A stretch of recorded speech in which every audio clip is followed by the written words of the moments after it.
Welcome to the law firm of Davis and Davis. We're not a real law firm. Go ahead, grab a beer, a glass of wine, sit back and listen.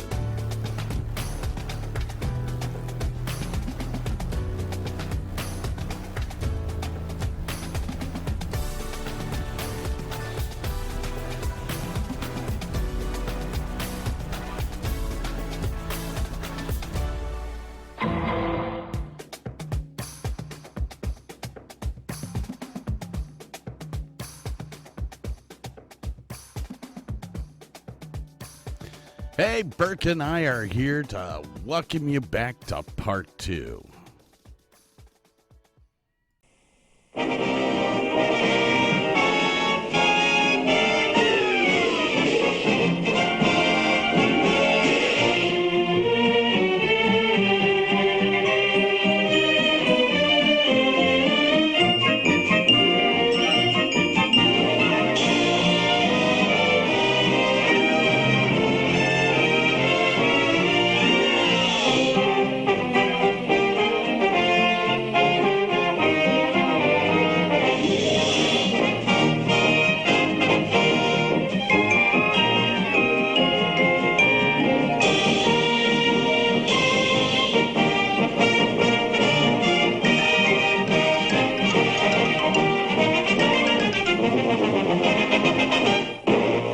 Wonderful world of Disney.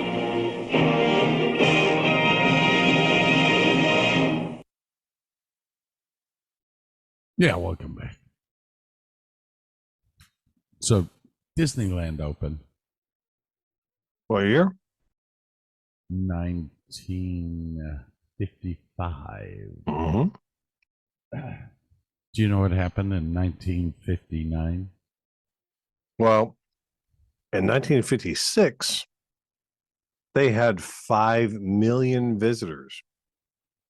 In 1957, they had 10 million visitors. 1959. The Matterhorn. Nikita Khrushchev, the president or leader of Russia, spent 13 days in the United States. Did he visit Disney? He requested 2 things in his days in the United States. He had requested to visit Disneyland and meet John Wayne. The 2 most American things ever. The Shah of Iran and Empress Farah were invited to Disneyland by Walt Disney himself in 1960. Damn. There was a moderate controversy over the lack of African American employees all the way through to the 1960s. Well, it was the 50s. Executives responded that they would consider the request by the NAACP to hire more African Americans. The park, however, hired people of Asian descent instead. They were cheap, probably. It was close. It was close. So in 1959, the Matterhorn bobsled ride became the first tubular steel coaster ever built. And its design still influences the design of modern roller coasters today. Awesome. So, now that we've got kind of the back history and all that, let's go over the park itself. The lands of Disneyland include Main Street, USA, Adventureland, Frontierland, New Orleans Square, Critter Country, Star Wars Galaxy Edge, Fantasyland, Mickey's Toontown, and Tomorrowland. Ooh, Tomorrowland was always my favorite. That was the bomb, man. The Hall of Presidents was there. Matterhorn was there. Yeah, it was cool.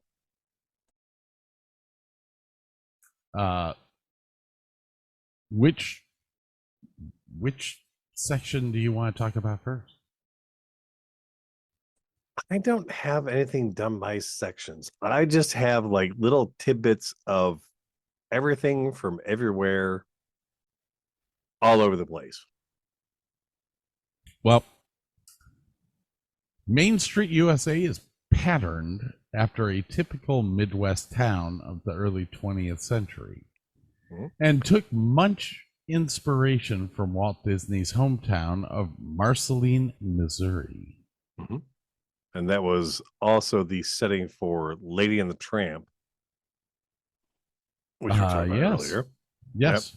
Yep. It was designed to resemble the center of an idealized turn of the century, like around 1910, American town. According to Harper Goff, who was one of the Imagineers, who worked in the Main Street USA with Walt, he showed Walt some photos of his childhood home of Fort Collins, Colorado. Walt liked the look, and so many of the features of the town were incorporated into Main Street USA. Did you know about the U.S. flags flying along Main Street USA? You know anything about that? No, do tell. None of them are regulation flags. They have one missing stripe, one missing star. They are none of them except for the one in the dead center as you walk in the park. None of them are regulation flags. Therefore, they do not have to take them down when someone of state passes away, if the weather is bad, anything like that. The only one that is a regulation flag is the one dead center as you walk dead into the park. And if you are a veteran or something like that, you can do the folding ceremony at the end of the day if you set that up in advance. That's interesting. The design of Main Street USA uses the technique of forced perspective. Adel McGee, I hope you're listening. I hope you're listening. To create the illusion of height. Buildings along Main Street are built at 3/4 scale on the first level, 5/8 scale on the second story, and 1/2 scale on the third story, reducing the scale by 1/8 each level up. I thought that was kind of interesting. Yeah, that was the whole park. Like even the castle is done in that forced perspective. It was a brilliant way to do it. Moving on, Main Street USA is the home to the Disney Art Gallery and the Opera House, which showcases great moments of Mr. Lincoln, a show featuring an audio animatronic version of Abraham Lincoln. At the far end of Main Street USA is Sleeping Beauty's castle. Now, this is something that we hold dear to our hearts. Is that it? Yes, it is. It is New Schwanstein Castle, of which we're counts. A New Schwanstein Castle. We have an actual connection to that castle. Every land that Disneyland owns that has a castle on it has a different castle. Did you know that? I knew that. I don't know them all, but I knew they were all based on specific castles somewhere in the real world. Next land to go to is Adventureland. That's Fantasia, I think. Yeah, it is. Adventureland is designed to recreate the feel of an exotic tropical place in a far-off region of the world. To create a land that would make this dream reality, said Walt Disney, we pictured ourselves far from civilization in the remote jungles of Asia and Africa. Attractions include Steve Martin started out selling guidebooks at Disneyland on the weekends. And during his free time there, he would visit the magic shop. And by August of 1960, he was working in the magic shop, showing off all of the tricks he had learned over the years. Michelle Pfeiffer played Alice from Alice in Wonderland in the Main Street Electric Parade in the mid-70s. And Kevin Costner worked as the Jungle Cruise skipper back in the day. awesome. New Orleans Square, home to Pirates of the Caribbean Haunted Mansion, with nighttime entertainment phantasmic. The area is the home of the Private 33 Club, which we will talk about later. I don't have a lot about it. I know of it, but I did not write anything down about it. Really? So the go on. Man, I like I've known of it for years, and I know you can go to it, but I didn't put anything down in here. I apologize. Well, the Private 33 Club is a Club 33 comprises a number of private dining clubs located within the various Disney parks.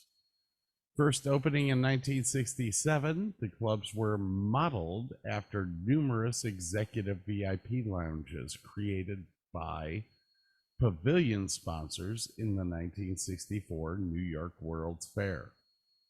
At the time, Club 33 was the only location within Disneyland that you could buy alcoholic beverages. Oh, well, that's a big reason to go there for us. Yes. The original Disneyland location of Club 33 is located above the Pirates of the Caribbean attraction and next to Walt Disney's former apartment. That was the firehouse. I do believe so. Yes, because he would slide down the fire pole after you woke up and got it. He had an apartment. He lived about 40 minutes away from the park, but he had an apartment built for him in the park. It was in the firehouse. And he decided he wanted the fire pole in his bedroom so he could drop down and start going. And there is I don't have this written down. He would always have a light in his window lit up if he was at the park. So after his death, they always have a light lit up above the firehouse just to honor Walt Disney. There you go. Do you know what it costs to be a Club 33 member? No, I'm not sure I want to know, actually.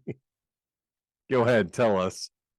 It is reported that individuals invited to join must pay close to $60,000 to $70,000 for the initiation fee, and the annual fee to be a member is $20,000. Holy cow. Like, I like Disney, but not that damn much. Holy cow. Oh my lord. So you were talking about Main Street. Oh wait, before you go there, do you know what Club 33 is named after? I don't remember. Forgive me. According to Walt Disney, Club 33 is simply named after its after its address at 33 Royal Street in New Orleans Square at Disneyland. However, several others believe that there are other explanations behind the name. Some speculate that the name refers to 33 institutional patrons at Disneyland in 1966 and 67 when the club was being built and opened. Interesting. Now, we'll never know the answer to that because Walt's dead. He passed away, yeah. So, I like Main Street USA utilizes air smellerizers. Do you know of this? Yes. The patented machines give off wonderful smells of food and candy through vents out into the crowd of people walking along Main Street. Now, during most of the year, Main Street uses the scent of vanilla and the delicious smell of candy, but during Christmas, it's changed to peppermint. These machines are located in other parts of the park, creating a salty sea breeze near the Pirates of the Caribbean and honeyed aroma near Pooh's Adventure. They also have different scents like popcorn, coffee by the coffee house. And all these scents are just sprayed into the air. Mm-hmm. Subtle. Now, the horses on Main Street, because they actually have horse-drawn carriages going down Main Street, they are louder than the average horse. Do you know why? Do tell. They have polyurethane coatings on their horseshoes, which add to the traction, but also make them much louder on the cobblestones of Main Street. I did not know that. All right, the next land is Frontierland. Frontierland recreates the setting of pioneer days along the American frontier. According to Walt, all of us have cause to be proud of our country's history, shaped by the pioneers' spirit of their forefathers. Our adventures are designed to give you the feeling of having lived, even for a short while, during our country's pioneer days. I thought that was kind of cool. I like that.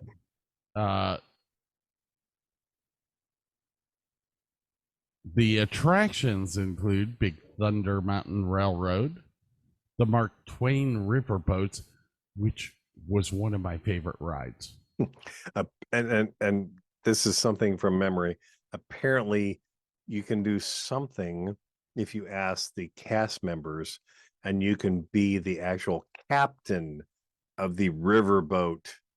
And I'd have to look that up to figure out how to do it, but you can be the captain of the riverboat if you want to.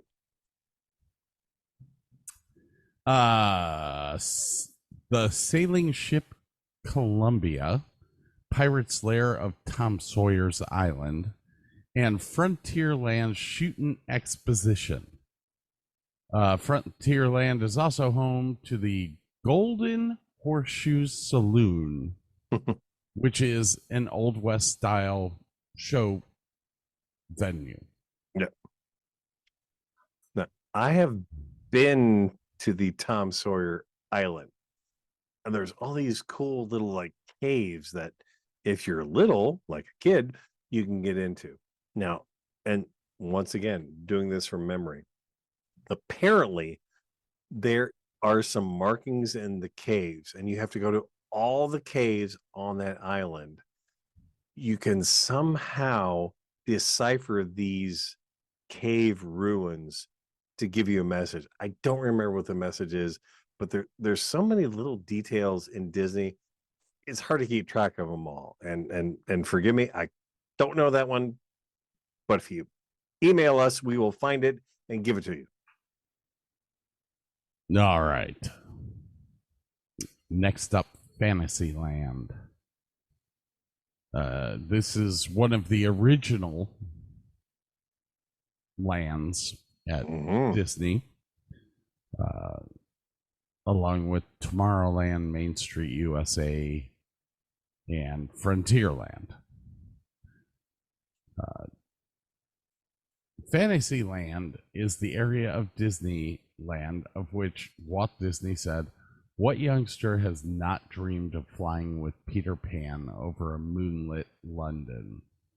Or tumbling in Alice's nonsensical Wonderland?"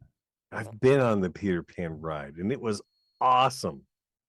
Like it's one of those goofy rides like you had at Cedar Point back in the day. The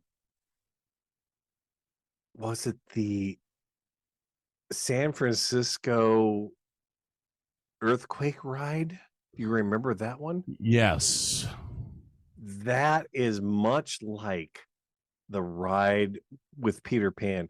And at one point you feel, because you're in this little cart and you're going through, and you feel like you are flying over London at night. It was a cool little ride. Didn't cost much, but it was just so very, very cool. I loved going on that ride. Attractions include several dark rides, the King Arthur Carousel, and various family attractions.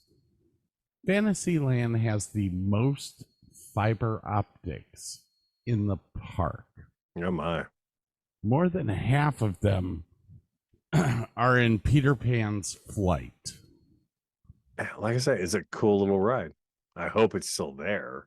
I know Mr. Toad's Wild Ride is gone, but yeah, I was upset about that.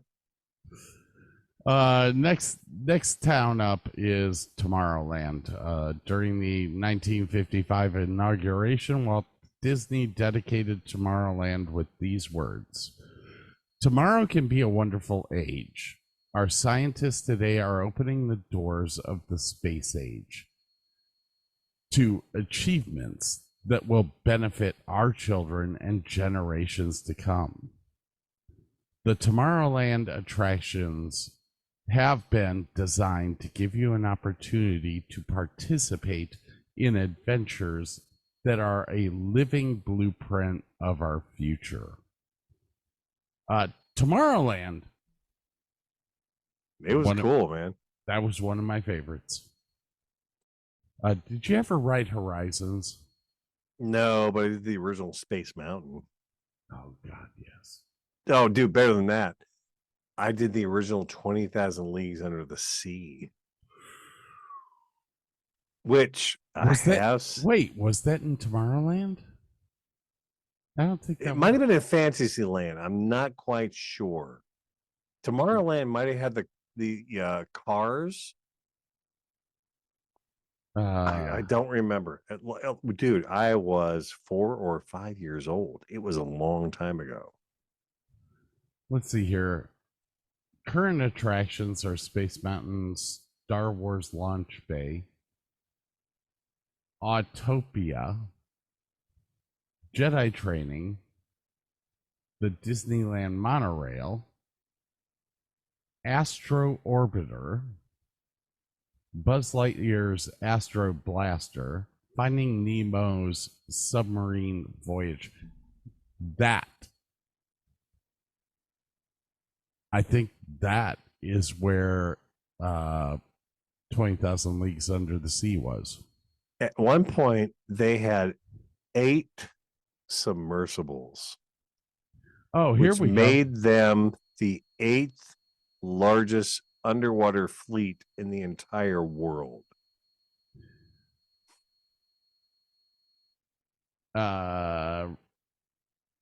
Finding Nemo's Submarine Voyage opened on June 11th, 2007, resurrecting the original Submarine Voyage, which closed in 1998. Yeah.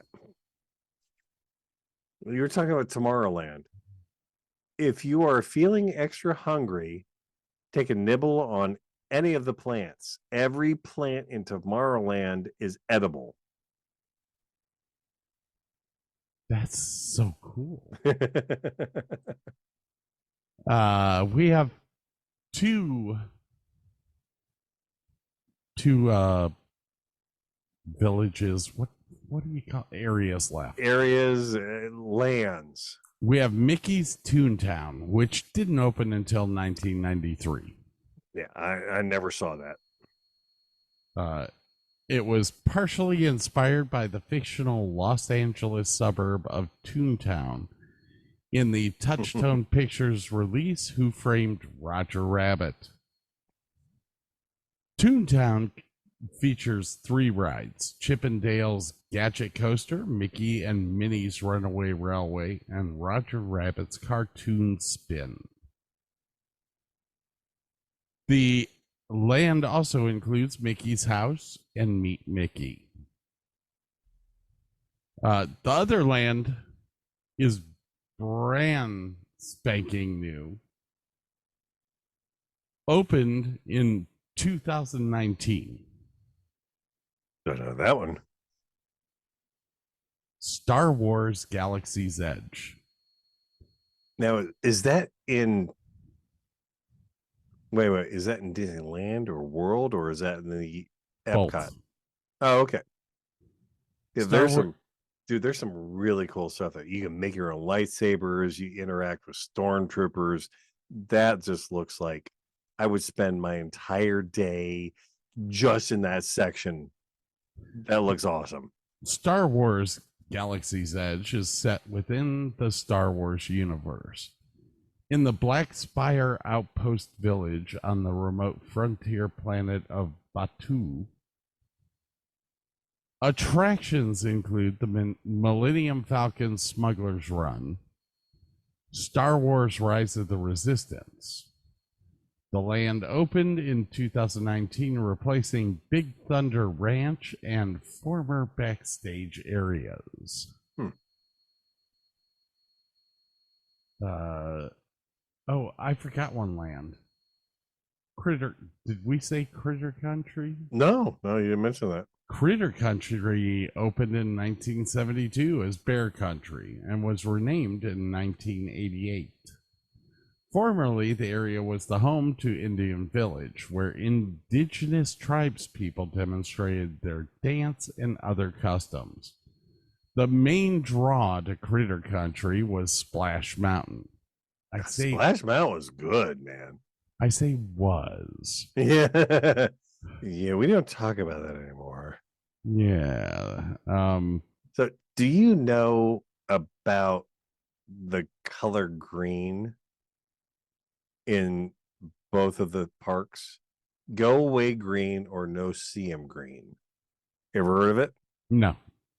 So if there is a section they don't want you to look at, if they are working on it, or if they just want you to ignore it, they developed a special shade of green.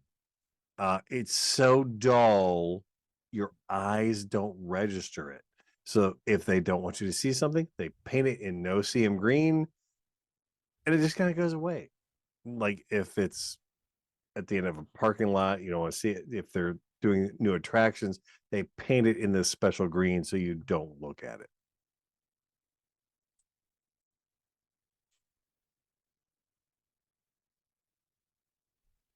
I know, weird stuff. Go Away Green. Mm-hmm. Or No See 'Em Green. Mm-hmm. Refers to, wow, that is so cool. And they release cats at night. 200 feral cats are released to catch the mice in the park. Now, during the day, they rest in well-hidden cat houses. But if you see cats walking around during the day, don't be surprised. They're there on design.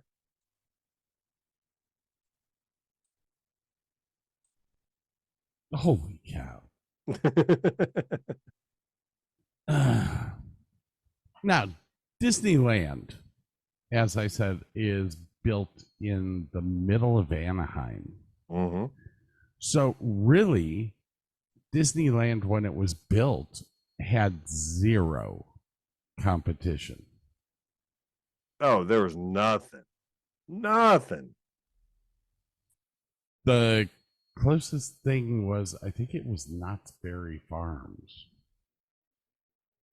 Possibly, but yeah, that was about it. And Knott's Berry Farm took a lot of cues from them. I like their whole cemetery, or like you could put your hand on one of the cemeteries and you could feel a Yeah. heartbeat. I mean, it was they did the best they could. They're trying their best, but couldn't compete with Disney. Knott's Berry Farms is the closest. Oh, do you know who owns that? Knott's Berry Farm. Owned and operated since 2015 by Cedar Fair. Cedar Point. That is the parent company of Cedar Point, Kings Dominion, Kings Island. So they own that farm or that park now. That park was started by, I do believe I have these notes, Walter Knotts. Yeah, we talked about this a while back. Yeah. It is conceivably the oldest park in the United States, conceivably. You know what Knott's Berry Farms was before? I'm going to go on a limb and say a berry farm. It was a berry farm. There you go. Good for Mr. Knotts. There are 2 rules that all Disney cast members must follow. Never point with one finger and never answer a guest question with "I don't know." As pointing with your one index finger is considered rude in some cultures, employees will always point with 2 fingers. Some of the bizarre stuff you never do. Yeah. That's really all I've got for Disneyland. What else do you have? I got some weird stuff here. Disney is a permanent no-fly zone for all U.S. aircraft over both of its parks. Pretty much because they don't want the guests to hear airplanes going overhead. How they rock that one, I don't know. When the Jungle Cruise was originally opened, they had live alligators in pens near the lines when you were queuing up for the cruise. Live alligators in pens. Disney wanted live animals in their attractions originally. It just wasn't in the cards, which is one of the big reasons why he got into animatronics in the first place. That was fun. Now, some other weird stuff. It's a Small World attraction. Yes. Ever been on it? Yes. Okay. That was not original to Disney.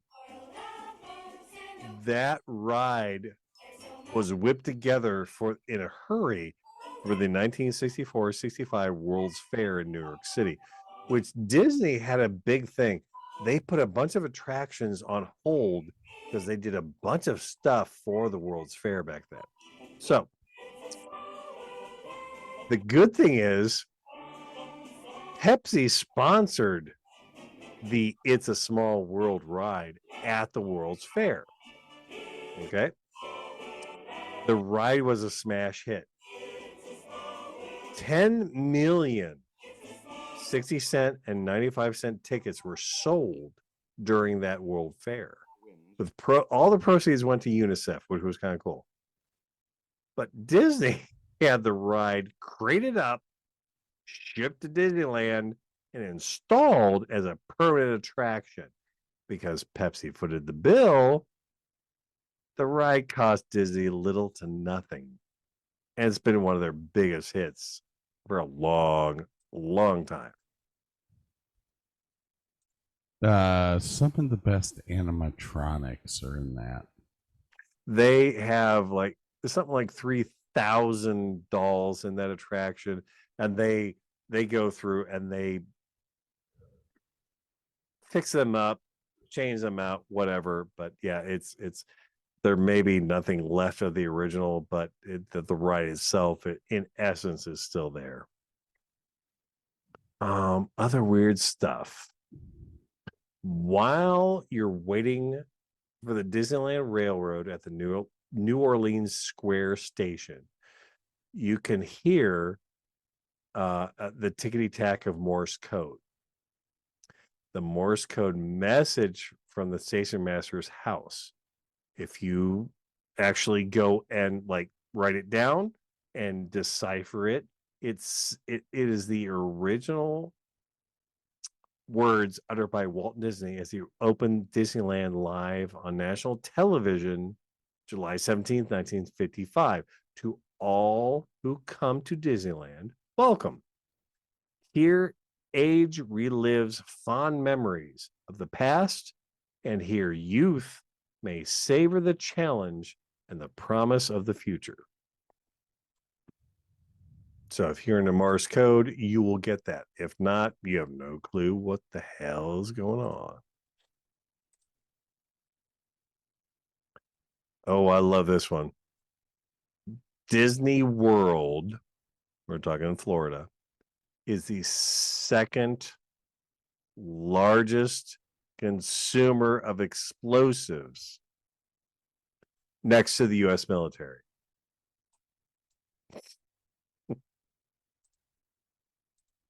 That one kind of blew my mind. All right. What year did you go to Disneyland? It must have been 1970, maybe 71. I was 4 or 5. We've already discussed the A ticket through all that.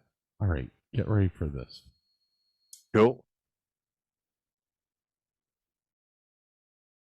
Disneyland adopted a based pricing system for single day admissions in February 2016. It took them that long? Yeah. Holy shit. I'm sorry. Holy crap. Charging different prices for value, regular, and peak days. Now, guess what a ticket price was in 1981 to go to Disney World, Disneyland. $11. $10.75. Opening day was $1. Now, as of October 11th, 2022, guess what the cheapest price is to get into Disneyland? $200. $104. That's just Disneyland. That's just Disney World, right? Right. That's just Disneyland. Before 1982, passport tickets were available to groups only. So, what a passport ticket was it was basically a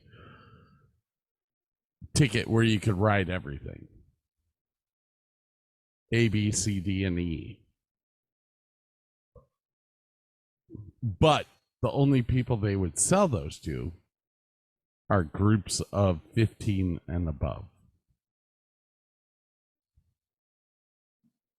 Wow. Yeah. Who knew? I've got to start an amusement park, man. I know, right? You play that game, you know how the profit is. Oh yeah. Oh yeah. So have you ever heard of the hidden Mickeys? Yeah. Who hasn't? The unofficial count right now is well over 1,000 between the two parks. Just the two parks. That's not counting the boats. Nope. Because Disney owns a cruise line. Yep. Now this is just the Disney World and Disneyland. There's well over 1,000.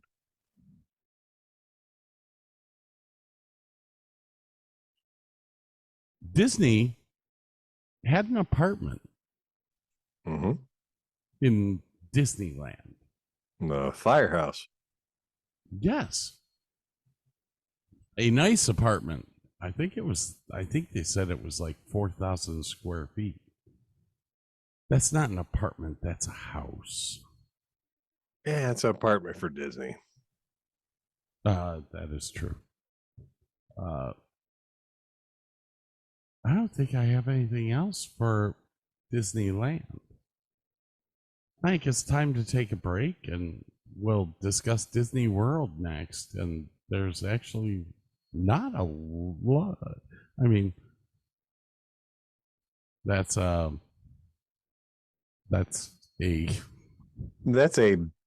that we have the mute button on, and I'm talking, and I can't hear myself. Dude was so fucking animated. It was I know, hilarious. like, He's all over the like place. hands Your are up in hands the are- air, and I'm just sitting here talking because I was like, I "Man, can't hey, hear you. No, I didn't mix my stuff between land and world.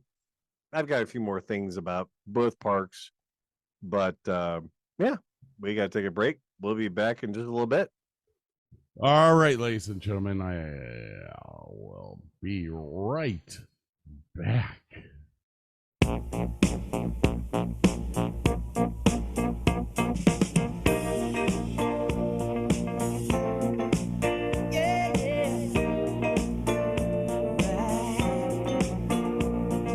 Crying on my pillow, lonely in my bed.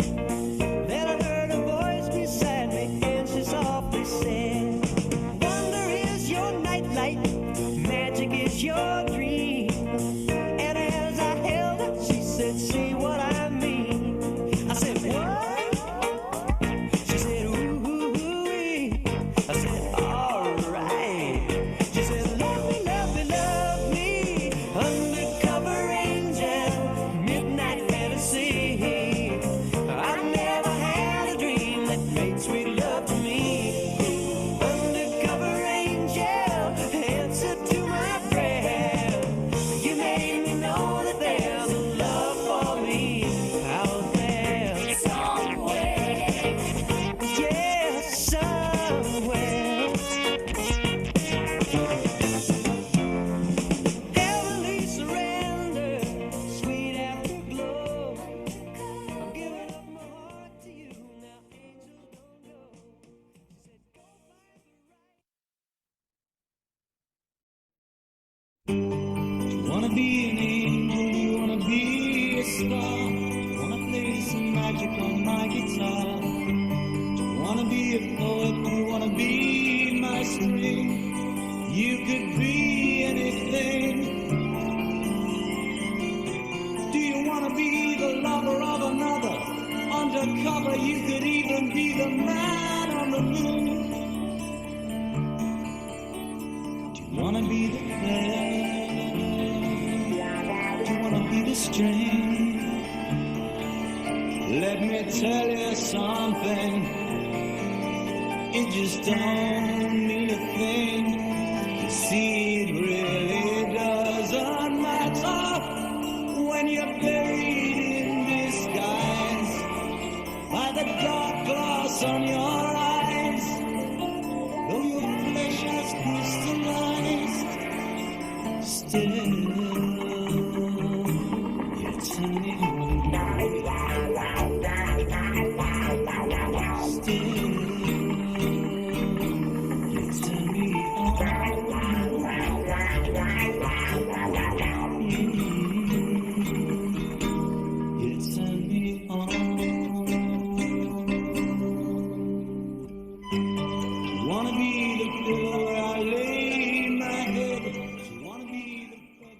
All right, ladies and gentlemen, welcome back.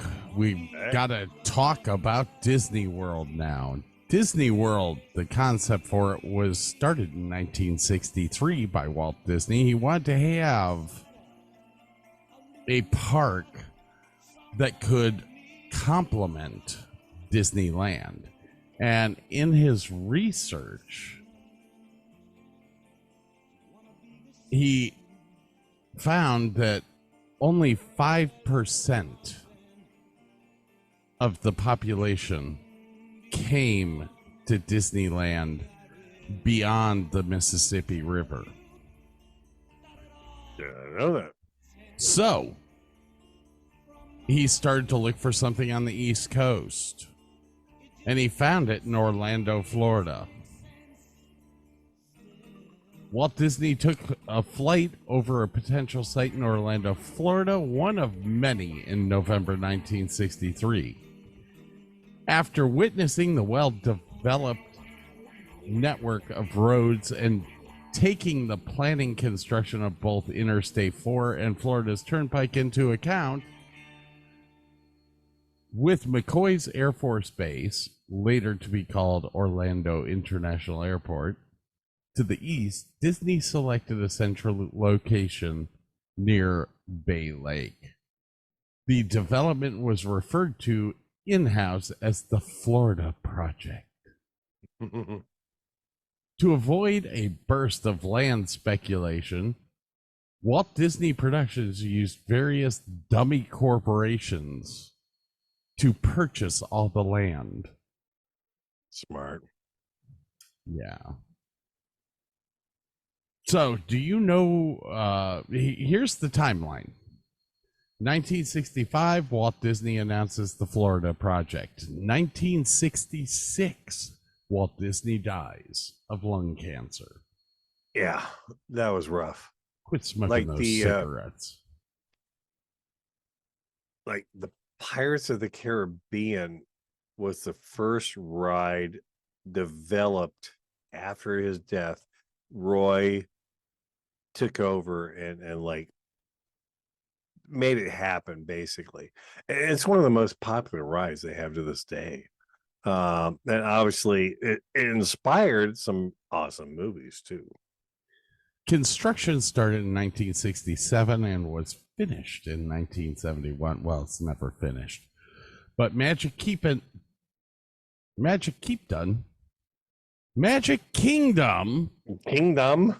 opens, including Main Street USA, Adventureland, Frontierland, Liberty Square, Tomorrowland, and Fantasyland. Palm and Magnolia Golf Course opens in the same year. And Walt Disney World Airport, Lake Buena Vista Airport, opens in 1971. Good Lord. Disney, at the same time, opened up the Contemporary Resort, which is one of the most famous resorts because the monorail actually drives right through the center of it. Absolutely. Yeah. That is very cool. He opened Disney's Polynesian Village, Disney's Fort Wilderness Resort and Campground, 20,000 Leagues Under the Sea, Flight to the Moon. Now, you mentioned Roy. Roy Disney took over after Walt died.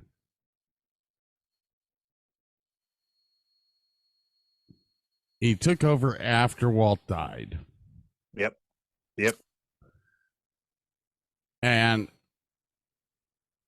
Roy ends up dying in the first year of operation of Walt Disney World. He died at age 78 in 1971. Now, the amount of land that they bought was massive. Huge. That allowed for everything that Walt Disney had in his head to Basically come to fruition. Yeah, absolutely. 25,000 acres was what they bought. That's massive. Yeah. And back in California in 1976, 150 million people had visited Disneyland in California. In Yes. 77, Space Mountain blasted off into Tomorrowland. And the astronauts, John Glenn and Alan Shepard, were part of the inaugural journey. Some other like really amazing thing, like Splash Mountain 1989, Mickey's Toontown in 93, Indiana Jones in 95, in 01, Disneyland California Adventure Park opened to the public, offering a whole new world of rides, restaurants, attractions after the California's most notable parks and landmarks. And then in 05, Disneyland celebrated its 50th anniversary.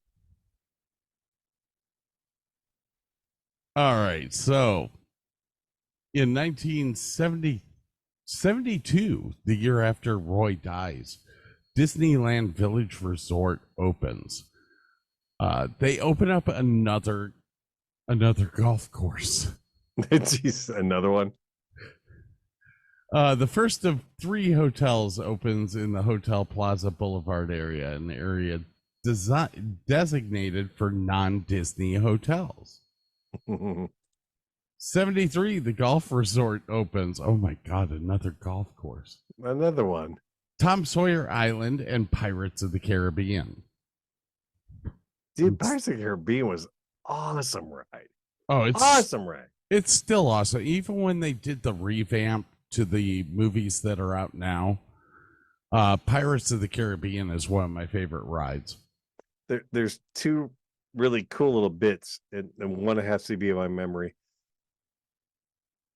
Way later in the parks, Johnny Depp decided he wanted to physically appear in the ride. And so he just like randomly showed up in his Jack Sparrow outfit and was like pretending to be an animatronic, and then would like just start moving around and talking to people on the rides and shit. They were freaking the fuck out. It was awesome. Great. It was awesome. Great. You can see video of that on YouTube. Yeah. 1975 hits, and my the only reason I'm bringing this up is because the summer of 1976 was my first time at Disney. Okay. But in 1975, Space Mountain opens up in Tomorrowland. Now, this is honestly the first high-speed roller coaster ever to be put indoors, which made it a record. And I rode it the next year. Coolest freaking ride you will ever ride. They put luminescent stripes on the bottoms of the cart, so as you are driving or as you're riding through Space Mountain, you can look up and see the other carts going through the track. That's cool. It was the coolest thing I've ever seen. Now, the Matterhorn was kind of the genesis of that ride. Yes. Now, the Matterhorn actually had a basketball court. Yes. Inside of it for the employees to use, which I find vastly amusing, and a ping pong table. They had like a quarter court and a ping pong table. If you were on break, you could use that stuff, which I find awesome. Now, 1980, I think it was 1984. No, 82 was Epcot. I didn't get into Epcot at all because I thought we were talking just doing Disney. So I don't have anything about them. Epcot was an interesting transition for Walt Disney World. Most people actually didn't like Epcot when it first opened. I loved it. I absolutely love Epcot. It it was I don't know how to say this. It was not the Disney rides and it wasn't the Disney was experience. yeah. Well, yes and no. I mean, they had really different experiences. It was like you want to experience Japan. There was a whole section for just Japan. You want to experience Great Britain. There's a whole thing for Great Britain. But at the beginning of the park, you had like the undersea world. You had the whole Epcot dome. It was a really, really different experience for people. And it took a little while to catch on, but man, Epcot is I don't know. I would imagine it probably draws a lot more people than like the Disneyland or Disney World at this point. Well, 1983 comes along, and the ride Horizons is opened up. This is a people mover that takes you through the past, the present, and the future, and is one of the coolest rides I've ever ridden. Now, I'm pretty sure. I think they shut it down. Closing date was 1994. It was reopened in 1999 Oh wow. for people to ride for basically about a year. And then they shut it down and replaced it with Mission Space. But it was a dark ride, and I love my dark rides. Anyways, after that, you have 1989. Disney's MGM Studios opens. Why did that open? Because it was cool. I mean, they acquired MGM, but it was just so much fun. Oh my God. Well, They had Star Wars there. They had Honey or Shrunk the Kids. They had Tron. There was so much fun stuff at that park. Universal Studios had opened up their theme park in Orlando, right across from Walt Disney World. That's right. I forgot And about that. this is why MGM Studios was built, because they were worried that there was too much traffic going over to Universal. So we'll put our own studio in. Okay. Before I was married, my mother took me to Disney, and we did Disneyland, we did Epcot, and we did MGM Studios. And the weirdest, bizarre memory was somewhere in MGM, you could stand at this little podium indoors, and you could put your voice in, and you could turn a couple knobs and turn it into the MCP from Tron. Yes. And I nailed the MCP doing the whole bit about put him in the games and make sure he dies. It was like so perfect. I was like, oh my God, that's great. There was so much fun there. It was a great park. And this was like they had one Star Wars attraction. It was one of those where you like sit in the, I don't know, a cabinet, and they move you around and you get sick to your stomach. That was it. It was way before Star Wars was like, well, purchased by Disney. So it was just kind of a side thing for them. But no, great park. Excellent park. All right. I'm going to skip all the way forward up to 2019. Now, I'm going to skip all the Toy Story stuff, but the Toy Story area is actually really fun, and the roller coaster is actually pretty good. In 2019, the Seas with Nemo and Friends, which used to be 20,000 Leagues Under the Sea, was renamed to the Seas Pavilion in Future World at Epcot. Star Wars Galaxy's Edge. Oh man, that is huge. I'm dying to go there. It opens on August 29th, 2019 in Hollywood Studios. Star Wars Rise of the Resistance opens in Star Wars Galaxy's Edge in 2019. 2020, Mickey and Minnie. Now remember, this is COVID. Oh yeah, that was bad for them. Mickey and Minnie's Runaway Railway opens on the Hollywood Boulevard in Disney's Hollywood Studios on March 4th.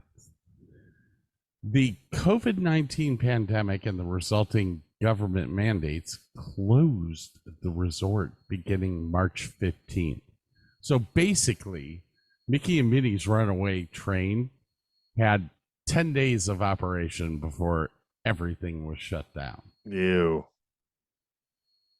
Disney reopens to the public on July 11th, 2020. The very next year, Remy's Ratatouille Adventure opens. And they start to actually build a whole bunch over the next few years. Actually, while they were in COVID, they were building stuff. Nice. They started building during COVID Star Wars Galactic Star Cruiser, which is the hotel, the 2-day experience that I want to do so bad. It's awfully expensive, but I really want to do it. That started in 2024. Guardians of the Galaxy's Cosmic Rewind opens in Epcot. So now Epcot is actually built up with a whole bunch of really cool stuff. 2023, the Walt Disney Company celebrates its 100th anniversary as the Disney's 100 Years of Wonder. Wow. Splash Mountain closes. Ma. Sorry to hear that. Happily Ever After returns to the Magic Kingdom.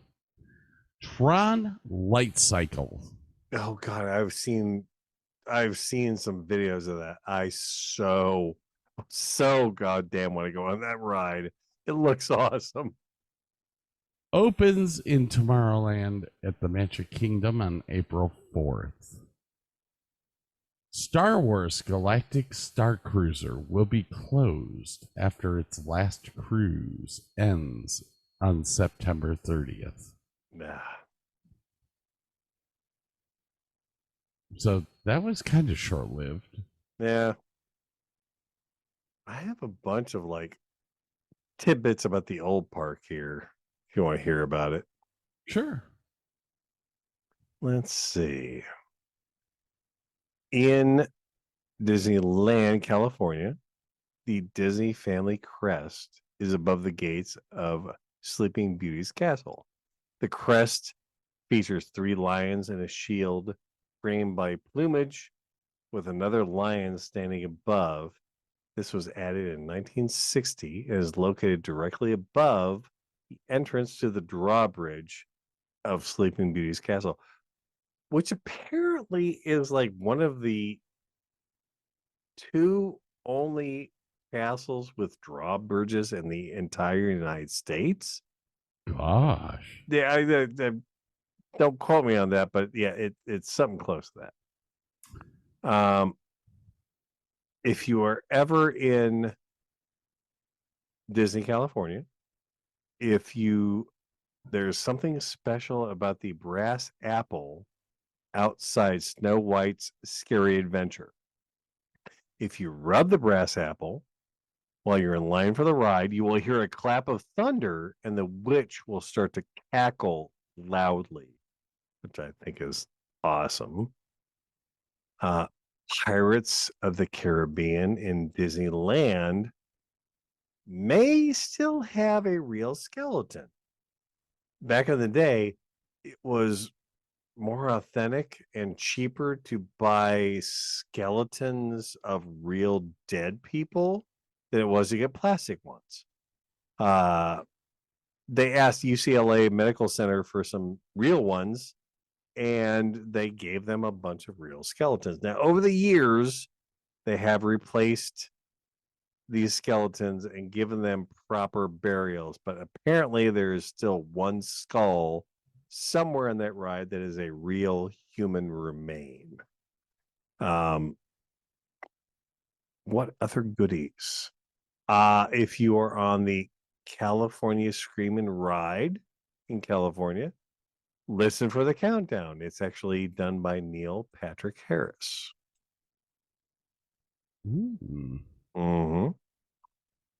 If you are at the Wishing Well in Snow White's Grotto, located in the east side of Sleeping Beauty's castle, there is a wishing well. And if you toss your coins in there, it actually all goes to an actual charity. And the engraving of the well reads, "Your wishes will help children everywhere." Really? Yeah. Oh, now this one's kind of cool. So originally, when they were building Disneyland way back in the day, there is in California, there is a palm tree that is over 120 years old. This tree, a Canary Island date palm, was planted in 1896 as a wedding gift and belonged to the I'm going to screw this totally up because I'm totally drunk. Dominguez family, who sold their farm to Disney so he could build the park. They made one request, that the tree remains. So it stands in Adventureland and can be found near the Indiana Jones Fast Pass distribution kiosk near the Jungle Cruise ride. So they have a that's probably now a 130-year-old tree. It was the original piece of tree on the property. Now, if you're anywhere and you see a Toy Story character, if you yell out, "Andy's coming," they'll all drop to the ground as if they were in Toy Story. They'll even let you take pictures of them laying on the ground and stuff like that. It's kind of awesome. All right. I want to get back to the Galactic Star Cruiser here. Do it. I don't have much about the new stuff. I apologize. Some outlets have ballparked the Galactic Star Cruiser cost at over $1 billion. Oh my. Wow. More conservative estimates have it at $350 million. The cost to stay was $4,800 for two people for 2 days. Good Lord. In May 2023, Disney announced that Galactic Star Cruiser would be closed on September 30th. One commentator said its high prices had kept many of the visitors from even visiting once. While the lone storyline offered to guests, dissuading them from visiting twice. It's a little pricey. I'm not gonna lie. It's a little pricey. I'm sad that they're going to get rid of this. I would have possibly tried to lower prices and get more visitors, but it is what it is. I'm not going to be able to go and do it this year, so I guess I'm never going to be able to go and do it. Yeah, you'll have that. God, that was a good gosh. Anyways. Oh. I don't burp often. That was our No. Oh, One more. Real quickie.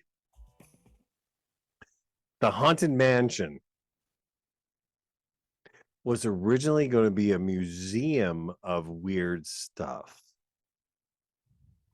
The current ride has demon and monsters in the woodwork, the metalwork, and the wallpaper that was leftover original artwork from what that was supposed to be. And this was the first attraction that was ever completed without Walt Disney being alive. Now, the Omni Movers, the little doom buggies that ride you through the whole thing, were developed in 1964 for the World's Fair. And the pipe organ in the Grand Ballroom is actually the real organ from the movie 20,000 Leagues Under the Sea. And we could do a whole show on the Haunted Mansion. It's awesome. But anyway, that's all the stuff that I have. all right, ladies and gentlemen.